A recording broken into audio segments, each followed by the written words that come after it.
and welcome to the Homemade Podcast Sports. This is your host, J Pop.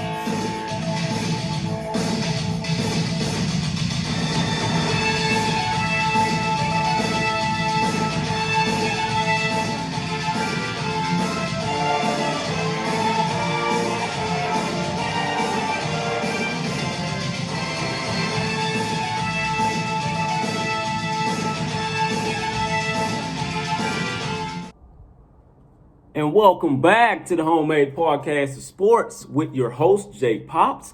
Guys, today's date is November 30th, 2020. This is a beautiful, beautiful day in the great city of Houston, Texas. Right now, our weather is now finally getting into winter weather, where it's like about, I think we're like in the low 50s right now. I think later on tonight, we should be down back in like the low 40s, almost close to the 30s.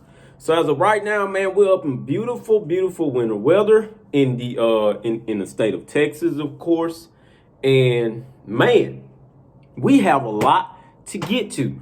We're talking about what hell, we don't know if Tom Herman will be at Texas next year. Yeah, that ain't got nothing to do with Texas A&M, but I'm just saying, hell, we've already seen Derek Mason get let go at Vanderbilt.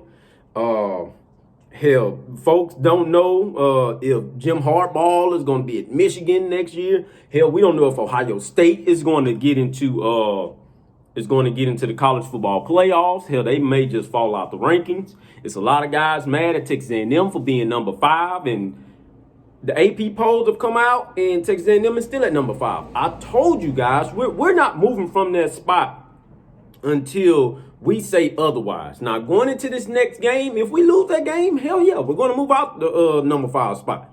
But if we win that game, and by the way, that game, as of right now, that game is going to be on ESPN for the 11 o'clock slot. So please, guys, if you guys did not know, I'm telling you right now, go ahead and go and get your beer and everything like that on Friday night and get ready for that game come Saturday morning, December 5th at 11 a.m. It will be an early morning game.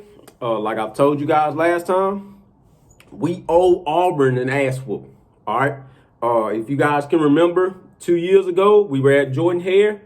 We were all the way up like 26-10 or 24-10 or something like that. Fourth quarter came around, boom, smack dead. Don't know how it happened, but we all of a sudden lost the game. All right, it was a comeback. So this year, there's no doubt in my mind that we'll win that game. As of right now, we're a 4-point favorite. There's no doubt in my mind that we'll win by way more than 4 points. I know everybody wants to look at last game and not how the way, they played last game. We won't. Well, I'm here to tell you this. Now, break down these numbers. You'll see why I said we'll win by way more than 4 points. I seen the Iron Bowl just like the rest of you guys. Auburn looked god-awful. Bo Nix looked as confused as anybody has ever looked for that Auburn team under Gus Malzahn. Chad Morris, he ain't a good offense coordinator neither, looks like. I have no clue what the hell he's doing. Now, come this next game, will he beat us being an offense coordinator? In my mind, no.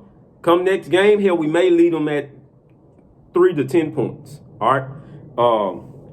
But like I say, I'll break down some things here that will give you a premier look. And these are going to be the SEC statistical rankings. You guys know how I do. I come out with the SEC statistical rankings first. And then we move on to the bigger rankings, the bigger picture of the national picture, per se.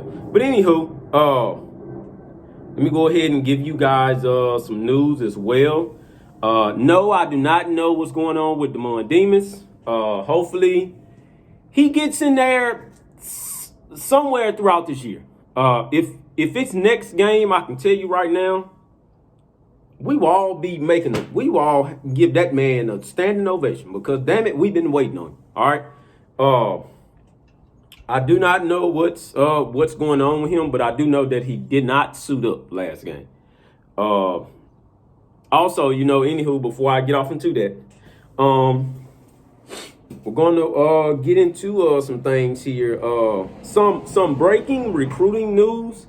Defensive tackle from out of California out there. His last name is Vita, I believe, or Vita, Vita, I believe, but he has decommitted. That's crazy because I just looked at my Twitter maybe like a day or two ago, and he was boasting and bragging about A&M and, hey, hey, man, we're building something up there, and all of a sudden he come out with it today, talk to his family, but I'm decommitting from the University of Texas A&M. Okay, whatever. Hey, young man, I wish you the best of luck. But I will tell you this. And I saw somebody posted in the group, and I saw somebody made a entertaining point per se. When they posted it in the group, they made a comment that said, well, they believe, and I'm just talking about the fan perspective, they believe that Jimbo Fisher or whoever's on that Jimbo Fisher staff, the recruiting guy defensively, which is Coach Price. I believe it's Coach Price, by the way. But he sat down with him, maybe told him what was going to be what, it's going to be maybe a change of your role, because you have to look at it. It's a lot of guys coming in defensively in this class alone. But also, it was a lot of guys that came in defensively in last class alone. Looking and judging that defense as of right now, I'm not going to lie to you. He probably wouldn't have started until like his junior season. Now, don't get me wrong. He would have been in a rotational depth. And like I told you guys once before, the back half of the season is when you will see your rotational depth on both sides of the ball. As of right now, that defense has a master rotational depth. I'm talking about everybody. They have a master rotational depth chart as of right now, and Mike Elko is loving it. He's loving it, man, because as of right now, that defense is getting better and better and better and better. Wow. But like I just said, it's a rotational depth chart.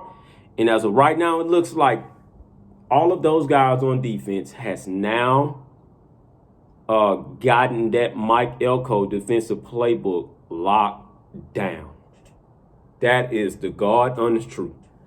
It looks like they have that playbook mastered to the T, to where they can memorize each and every play that's being called on the field. Anytime they see a communication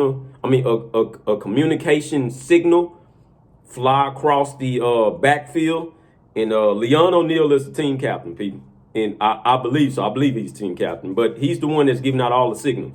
Anytime he changes up a signal and tells somebody at the defensive line, to the linebackers, to his guys in the backfield along with him, they mash in like 0.3 seconds quick and change up the whole play. And all of a sudden, you see either a defensive sack, or a tackle for loss in the backfield. I mean, it's starting to be quick, starting to be real quick, to where it's like, God damn, everybody is in like the right spot at the right time.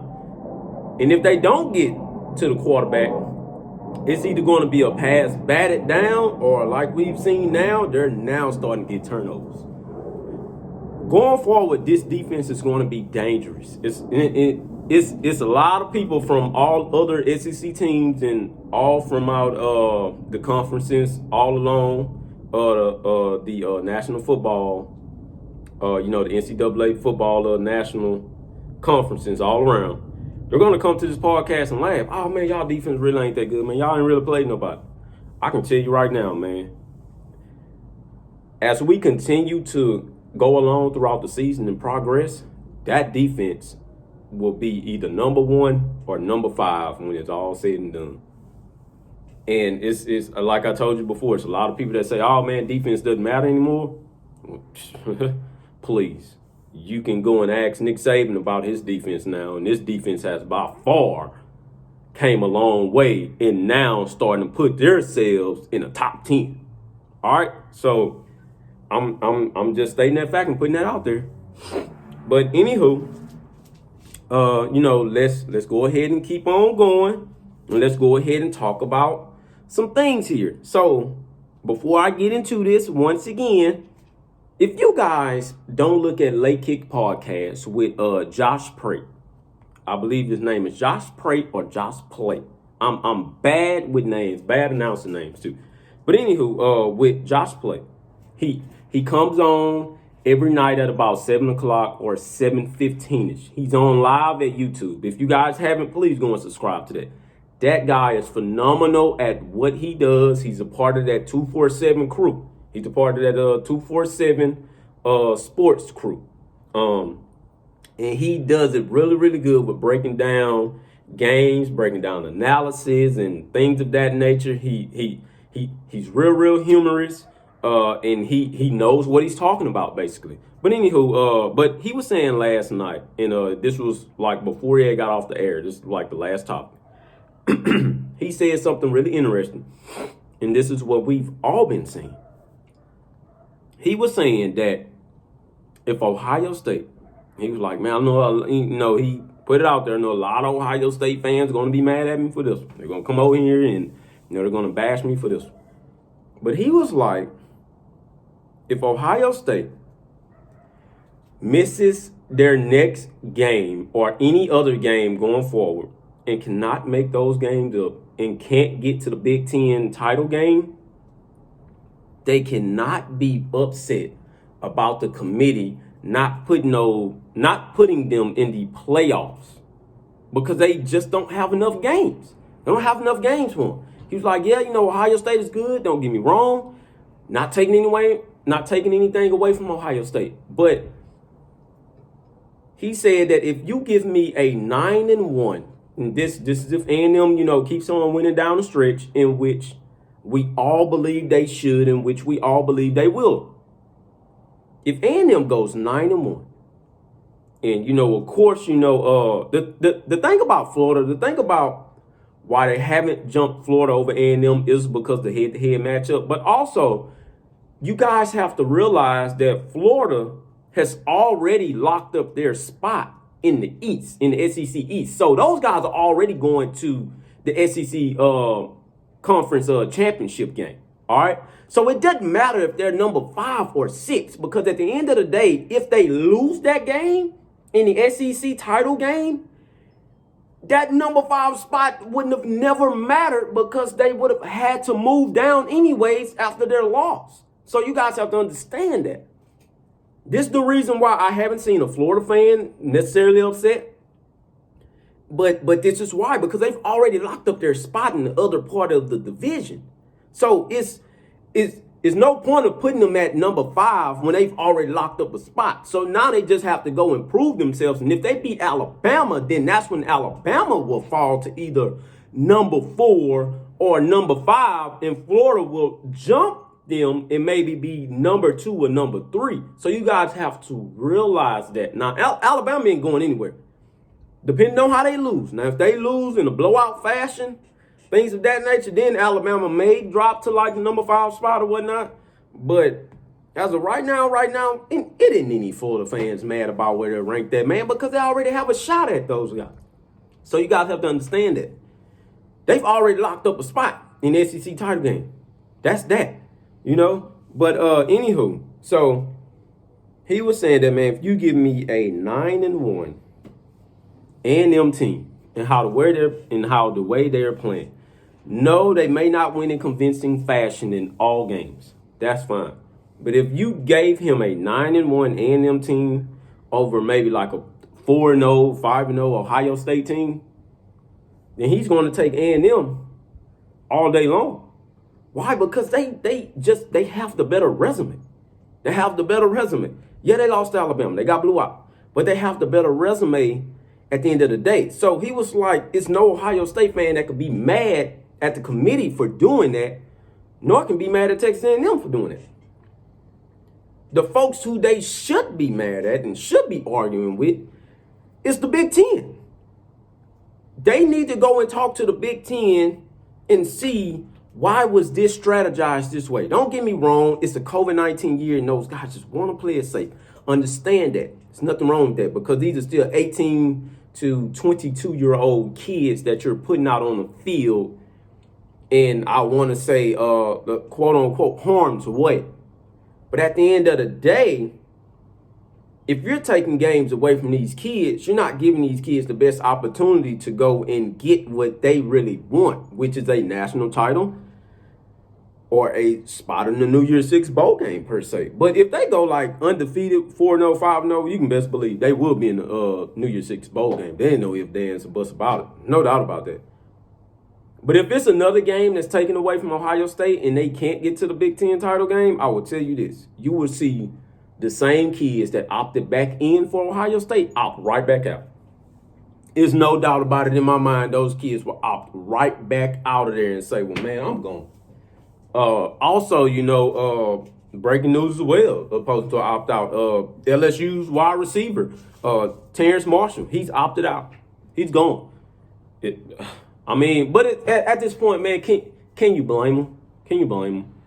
I heard a lot of guys say that, oh, man, he just quitted on the team. I mean, that's fine, but LSU isn't going anywhere this year, no way. So, I mean, but did any of us expect LSU to be this bad? No. I just honestly believe that Ed Orgeron has to get his head out of his behind and stop believing that Bo Pelini is going to turn things around defensively. I'm sorry, man. Bo Pelini doesn't have it anymore. He might have had it back in 2001 or 2002, whenever they had won the national championship with him with that defense. But Bo Pelini doesn't have it anymore, man. Come on, Ed. Ed, you have to make that change. Just like how you made the change with the offense coordinator, you have to make that same change defensively. So, hey, it is what it is. But I just wanted to give you guys the interesting point of view on that and why A&M, if they do win out, and Ohio State doesn't play any more games, Ohio State just may get jumped by Texas A&M when it's all said and done. You cannot be mad at that. I don't feel like it's pressure on this A&M team. It's just pressure. The pressure is coming from the national media's perspective because they want to see more points. And they don't feel like A&M is a top 5 team, but the committee says otherwise. Now, of course, we will see the playoff rankings come out tomorrow. So, hey, who knows where A&M will be ranked. But in my opinion, and in others' opinion, A&M is not going to move from that number 5 spot. And if they do move from number 5 spot, then, hey, man, so be it. It is what it is. The only people that they can move up is Florida. They will not move Cincinnati up because Cincinnati had a game postponed.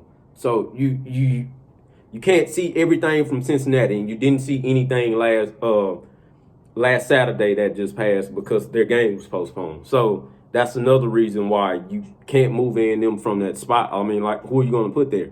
Only person that can jump them is Florida. But even like I had said yesterday, man, Florida wasn't all that good in that game against Kentucky.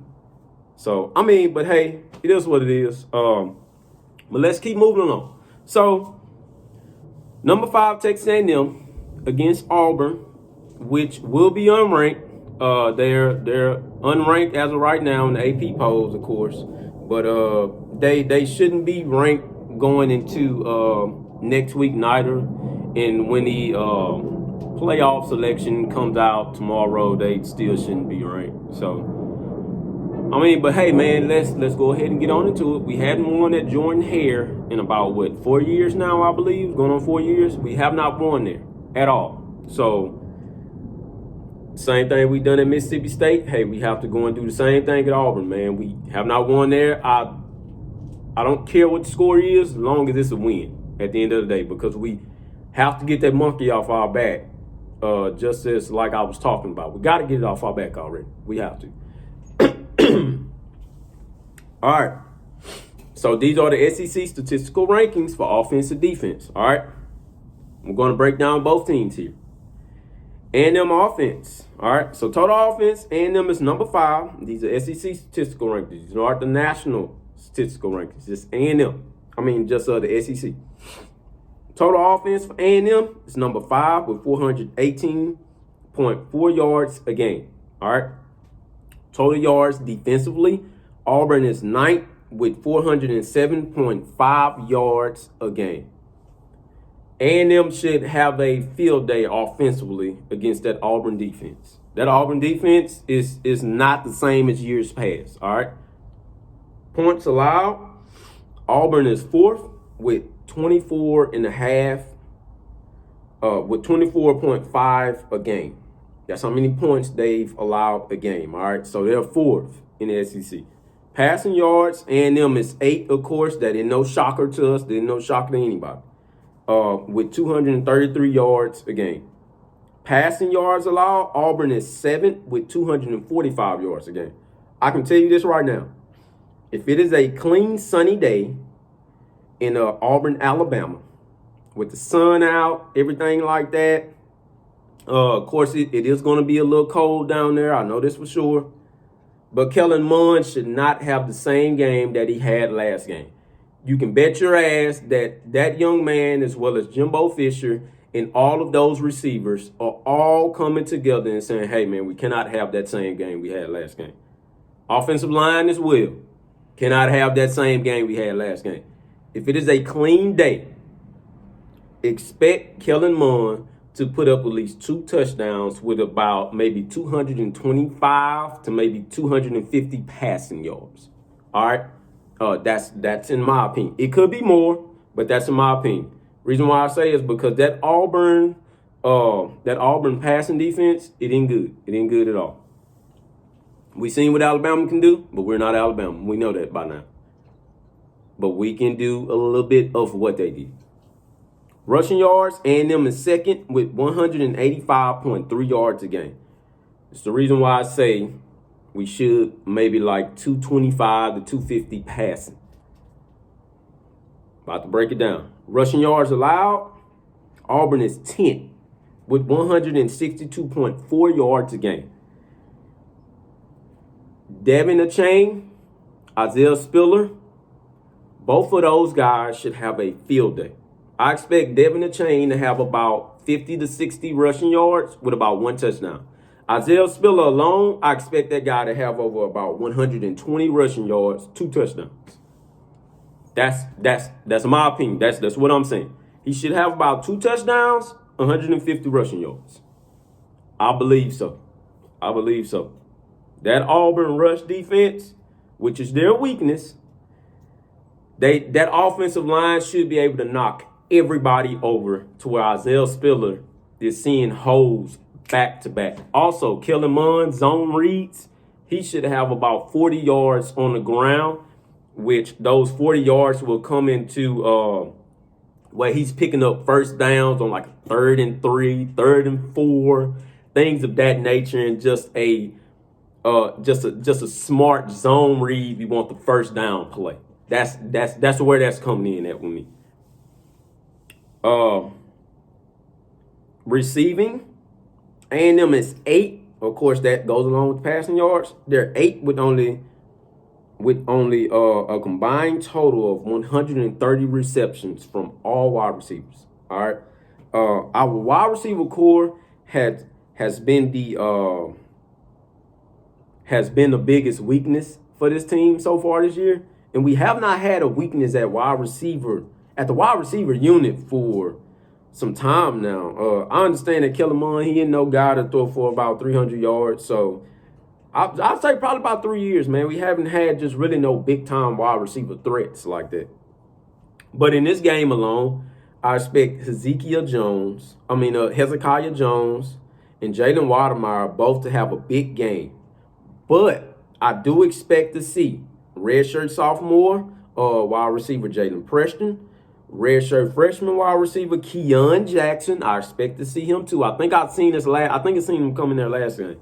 And redshirt freshman wide receiver Dylan Wright. I expect to see one of these guys come out in this game and have a breakout monster game. All right, that's my opinion. I expect one of those guys come in.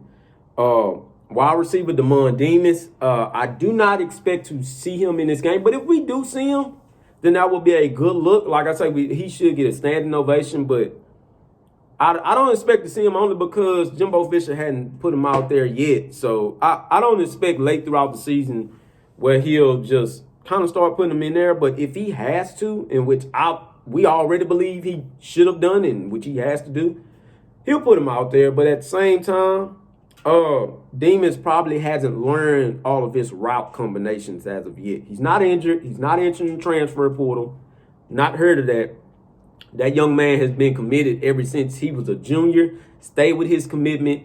He's dedicated to this team. He's dedicated to Jimbo Fisher in his offensive playbook, which Daryl Dickey, is offense coordinator. He's dedicated to those guys. He's going to stay for the long haul. He just has to learn and he has to develop. You can't put those guys on the field just raw talent like that. But he'll get in there eventually, I believe. All right. But we have to find a wide receiver threat that can absolutely take the top off of a defense. One of these guys that I just mentioned, which I believe should be Jalen Preston out of all of them, he should take the top off of that Auburn defense. In my mind, he should take top off of it. All right. Sacks given up, of course, A&M is number 1 with only 3. Sacks team-wise, Auburn is 5th with 18 on the season. Downs made, A&M is 10th. All right, so we're going to have to work on that. Like I say, we're not a good first down team when it actually, just comes to picking up the first down just like that. We haven't been that all season. But we're a good third down team. We didn't see it last game, 2 out of 16, but that was a very, very sloppy game. Kicking field goal percentage, A&M is number 4 and Auburn is number 2. These field goals will play a factor. If it's anybody thinking that we aren't going to kick field goals like that, I'm going to tell you right now, we will be kicking a couple of field goals, okay? So you can't be mad at it as long as the field goals are made. All right. The A&M defense, better known as the Wrecking Crew, people. The Wrecking Crew. This is the newer version of the Wrecking Crew. Points allowed, A&M is 3rd with 22.4 points a game. Yards allowed, A&M is number 1 with 328 yards a game. Auburn offensive total yards is 8 with 395 yards a game. All right. So we're looking at the number 1 defense in the SEC. And what they just showed you last game, that's how a number 1 defense should play. So we're taking it on the road. So what's crazy is that Auburn is undefeated at home this year. A&M is 2-1 on the road this year. We have to go and make that 3-1 now. We have to go and make that 3 wins on the road, 1 loss coming to Alabama, of course, on the road. We have to go and blemish that little Auburn record because they've been playing at Jordan Hare, but the way they've been winning their games at Jordan Hare, they haven't been winning it good, all right, so far. So we should be able to go over there and dominate that game in their home stadium. We have to go over there and take that victory. We're a top 5 team. We have to go over there and play like a top 5 team and just absolutely take it from them. Hey, because they aren't going to give us an easy victory. But if it's first quarter and we're looking at 14-0 Texas A&M, I'm going to tell you like this. If it's 14-0 first quarter, expect Texas A&M to put up maybe 35 points on them when it's all said and done. At the end of the game, you may be looking at a 35-10 ball game, Texas A&M. That's a dominant defensive performance, by the way. That would be a dominant defensive performance. I am expecting that. I haven't called a lot of games close this year, except the Alabama game, I think. But Auburn will be a test. They will play us hard because they play us hard all the time. But my score prediction, I'm predicting like a 35-10 ball game, Texas A&M. All right. Only because that defense is just playing lights out. And that Auburn offense isn't good at all. Like I say, they're ranked 8th in the SEC. So let alone they're 8th in the SEC nationally, they're probably about 70, something like that. So sacks, defensively, A&M is number 3 with 19. Sacks given up, Auburn is number 10 with 18 on the season. So that Wrecking Crew should be able to get into that backfield a lot and make Bo Nix just run around like crazy and make him look like a chicken with his head chopped off. All right. So we should be seeing that a lot, man. A lot. Rushing yards allowed. A&M is number 2 with 87 yards. Rushing yards offensively, Auburn is number 6 with 164 yards a game. I can tell you right now, we shut that rushing attack down and we hold those guys to maybe like 2 yards a carry. We're going to now put the game on Bo Nix, and we're going to make him perform like a pocket passing quarterback. And I can tell you right now, as a pocket passing quarterback, Bo Nix is not good, people. He is not good at all. If we're able to do that early in the first 2 quarters, when it gets to the third and fourth quarter alone, that defense is going to settle down to where they're now going to start scheming blitzes. And it's going to make Bo Nix's eyes go everywhere. And before you know it, you look up. It's going to be a quick sack or a quick hurry up to where Bo Nix is just throwing it at the receiver's feet. Look for that. Look for that. Passing yards allowed.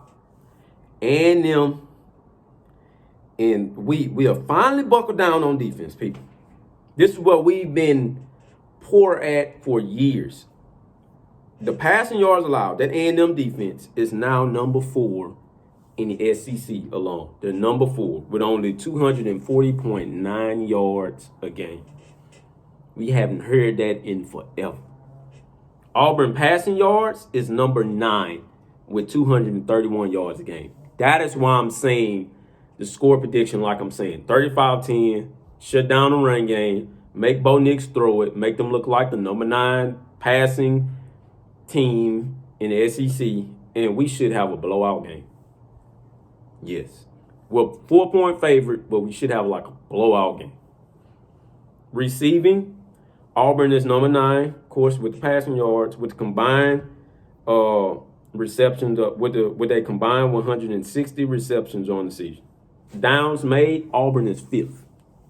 All right, so that's just a little quick teaser. You know, some SEC statistical rankings for you guys. You know, this should be a good ball game early, I want to say, but in the end, A&M should be able to just gradually pull away. You know, just gradually keep pulling away.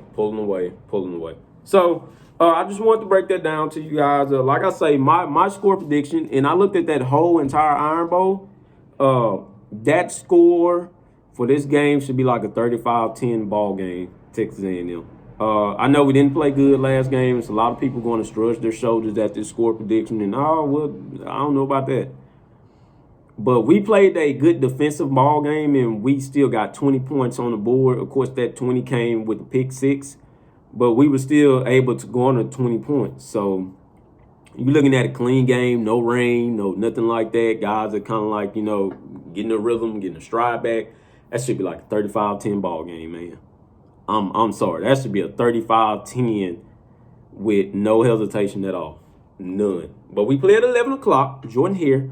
We should be able to go over there and put some revenge on those guys because we, like I said, we owed them an ass whoop. You know, hell, we should have won 2 years ago. But, hey, it is what it is.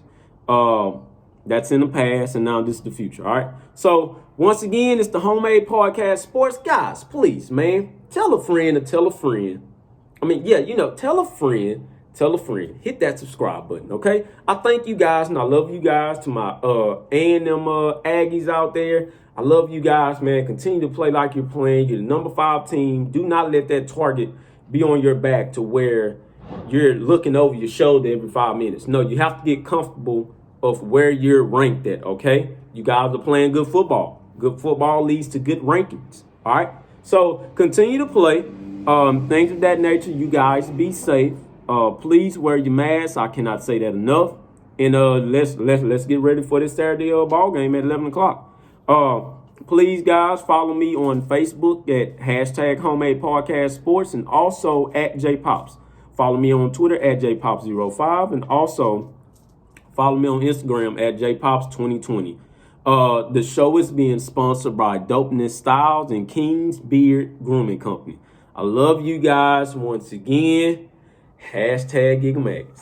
And thank you guys for tuning in to the #Homemade Podcast Sports. Please, guys, subscribe to the YouTube page and also follow me on Twitter at JPops, on Instagram at JPops, and also on Facebook at #Homemade Podcast Sports. Thank you guys once again. Hashtag Aggies.